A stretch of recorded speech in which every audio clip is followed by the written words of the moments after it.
आपने केंद्र सरकार की सुकन्या समृद्धि योजना के बारे में तो सुना होगा, लेकिन क्या आप यूपी की कन्या सुमंगला योजना के बारे में जानते हैं? बेटियों को पढ़ाई की दिशा में आगे बढ़ाने के लिए ये योजना लॉन्च की गई है।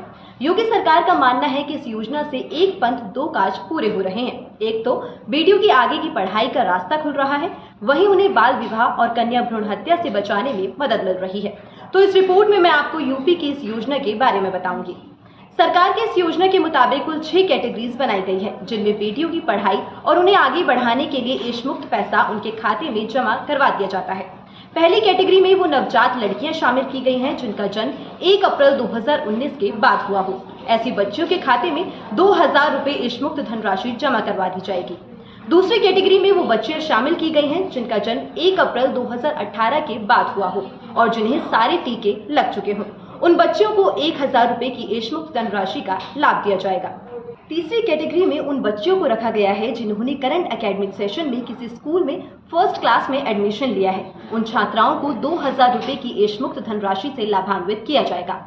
फोर्थ कैटेगरी में उन लड़कियों को रखा गया है जिन्होंने मौजूदा सेशन में 6th क्लास में एडमिशन लिया हो, उन्हें भी 2000 रुपए की एश मुक्त धनराशि दी जाएगी।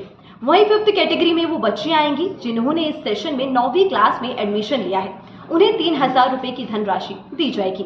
साथ ही लास्ट कैटेगरी यानी कि छठी कैटेगरी में उन लड़कियों को रखा गया है जिन्होंने 10th और 12th पास करके करंट एकेडमिक सेशन में ग्रेजुएट की डिग्री या कम से कम 2 इयर्स के डिप्लोमा कोर्स में एडमिशन लिया हो। ऐसी लड़कियों को 5000 रुपए की एश मुक्त धनराशि की सहायता दी जाएगी।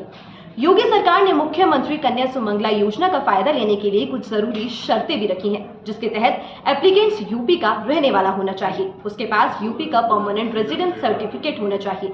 इसके साथ ही आधार कार्ड, बिजली बिल, राशन कार्ड और वोटर आईडी कार्ड में से कोई एक कागज होना चाहिए। एप्लीकेंट्स की फैमिली एनुअल इनकम 3 लाख रुपए से ज्यादा नहीं होनी चाहिए। इस योजना में किसी भी परिवार की अधिकतम 2 बेटियों को ही ये लाभ मिल सकता है। साथ ही उस परिवार में मैक्सिमम 2 बच्चे ही होने चाहिए। अगर किसी परिवार ने अनाथ बालिका को गोद लिया हो तो भी उसकी सभी संतानों में से अधिकतम 2 लड़कियों को ही इसका लाभ मिल पाएगा।